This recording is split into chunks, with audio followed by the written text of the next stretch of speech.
Assalamualaikum. Once again, welcome back to my channel.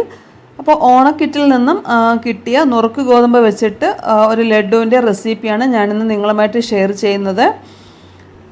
അപ്പോൾ വളരെ easy ആയിട്ടും അതേസമയം വളരെ ടേസ്റ്റി ആയിട്ട് നമുക്ക് ചെയ്തെടുക്കാൻ പറ്റുന്ന നല്ലൊരു റെസിപ്പിയാണിത്. അപ്പോൾ എല്ലാവരുടെ കയ്യിൽ ഇപ്പോൾ നുറുക്ക് ഗോതമ്പൊക്കെ ഉണ്ടാവും.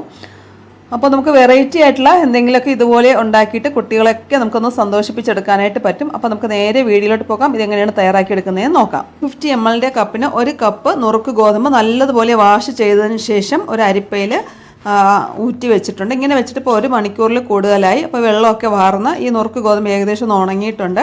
സെയിം കപ്പിന് തന്നെ ഞാൻ 1 കപ്പ് തേങ്ങയും എടുത്തിട്ടുണ്ട്. ചെറുതായിട്ട് ചിരകിയെടുത്ത തേങ്ങയാണ്. നമുക്കിനി ഇത് രണ്ടും ഒന്ന് വറുത്തെടുക്കാം. ഞാനിപ്പോൾ ഇവിടെ ഗ്യാസ് ഓൺ ചെയ്ത് 2 സ്റ്റൗവിലായിട്ട് 2 ചീനച്ചട്ടി വെച്ച് കൊടുത്തിട്ടുണ്ട്. നമുക്ക് ഒന്നിൽ നുറുക്ക് ഗോതമ്പ് വറുത്തെടുക്കാം. അതേസമയം അടുത്ത ചീനച്ചട്ടിയിൽ നമുക്ക് തേങ്ങയും ഒന്ന് വറുത്തെടുക്കാം. അപ്പോൾ ഒരു ചീനച്ചട്ടി ഇവിടെ നന്നായിട്ട് ചൂടായിട്ടുണ്ട്. ഞാൻ ഇതിലേക്ക് നന്നായിട്ട് നമ്മൾ കഴുകി ഊറ്റി വെച്ചിരുന്ന ഈ നുറുക്ക് ഗോതമ്പ് ഇട്ട് കൊടുക്കുവാണ്. ഇത് ലോ ഫ്ലെയിമിലിട്ട് നമുക്കിതൊന്ന് വറുത്തെടുക്കാം. അപ്പോൾ അടുത്ത പാനും ചൂടായിട്ടുണ്ട്. ഞാൻ ഇതിലേക്ക് 2 ടേബിൾ സ്പൂൺ നെയ്യ് ഒഴിച്ച് കൊടുക്കുവാണ്. ഇനി ഈ നെയ്യിലേക്ക് ഞാൻ കുറച്ച് അണ്ടിപ്പരിപ്പും ഉണക്ക മുന്തിരിയും എടുത്തിട്ടുണ്ട്. ഇത് രണ്ടും ഇതിനകത്തോട്ടിട്ട് ഒന്ന് മൂപ്പിച്ചെടുക്കാം.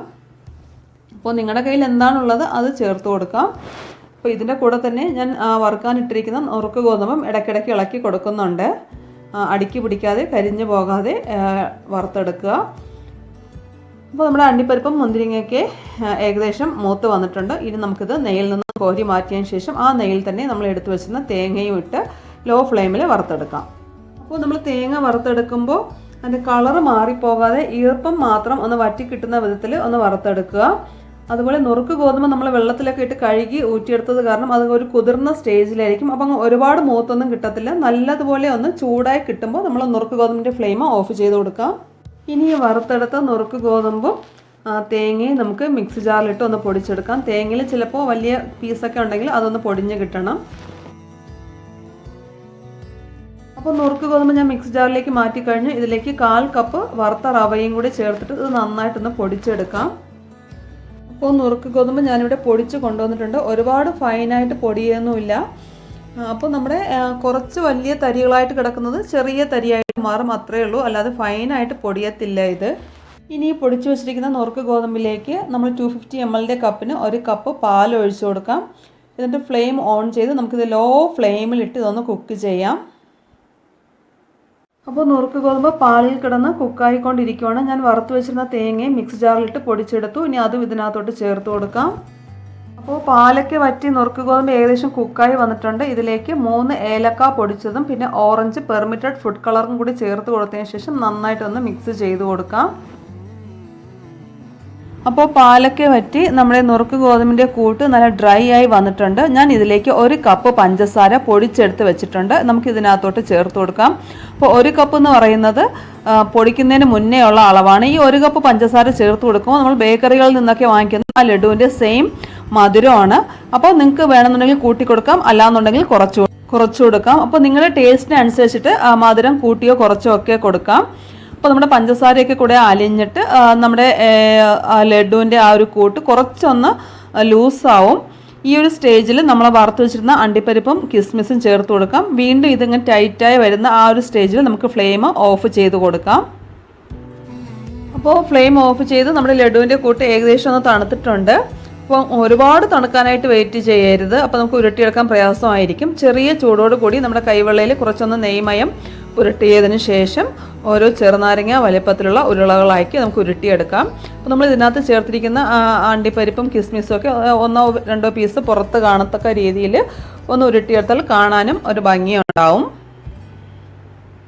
അപ്പോൾ നമ്മൾ എടുത്തു വെച്ചിരിക്കുന്ന കൂട്ട് തീരുന്നത് വരെ നമുക്ക് ഇതുപോലെ ഓരോ ഉരുളകളാക്കി ഉരുട്ടിയെടുക്കാം.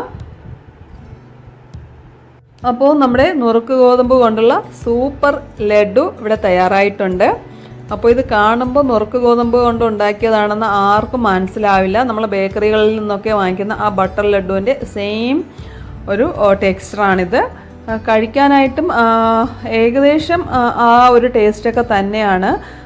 ആദ്യമായിട്ട് കഴിക്കുന്നവർക്ക് എന്തായാലും മനസ്സിലാവില്ല ഇത് നുറുക്ക് ഗോതമ്പ് വെച്ച് ഉണ്ടാക്കിയ ലഡു ആണെന്ന്. അത്രയ്ക്കും ടേസ്റ്റിയാണ്. അപ്പോൾ നിങ്ങളിതെല്ലാവരും ഉറപ്പായിട്ട് ഒന്ന് ട്രൈ ചെയ്ത് നോക്കുക. അപ്പോൾ ഞാനിതൊന്ന് കഴിച്ചു നോക്കട്ടെ. ഞാൻ 1 കപ്പ് നുറുക്ക് ഗോതമ്പാണ് എടുത്തിട്ടുണ്ടായിരുന്നത്. അപ്പോൾ ഈ ഒരു കപ്പ് അളവിൽ നിന്നും അത്യാവശ്യം വലുപ്പമുള്ള 15 ലഡു നമുക്ക് കിട്ടിയിട്ടുണ്ട്.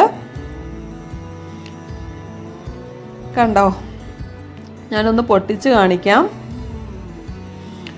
അപ്പോൾ ഇത് ചൂടോടെ കഴിക്കാനും അതേസമയം തണുത്തതിന് ശേഷം കഴിക്കാനും നല്ല ടേസ്റ്റാണ്. അപ്പോൾ ഇത് തണുക്കുന്നത് വരെ കാത്തിരിക്കാനുള്ള ക്ഷമയൊന്നുമില്ല.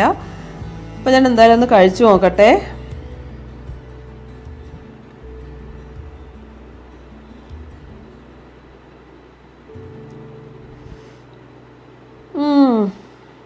അടിപൊളി ടേസ്റ്റാണെന്ന് വെച്ചാൽ അടിപൊളി ടേസ്റ്റാണ്. അപ്പോൾ നിങ്ങളിതെല്ലാവരും ഉറപ്പായിട്ടൊന്ന് ട്രൈ ചെയ്ത് നോക്കുക. അപ്പോൾ ഞാൻ ഇതിന് മുന്നേ ഇതുപോലെ നുറുക്ക് ഗോതമ്പ് വെച്ചിട്ട് ഒരു അടിപൊളി പായസത്തിൻ്റെ റെസിപ്പിയും അപ്ലോഡ് ചെയ്തിട്ടുണ്ട്, നമ്മുടെ ഓണക്കിറ്റിൽ നിന്നും കിട്ടിയ നുറുക്ക് ഗോതമ്പ് വെച്ചിട്ട്.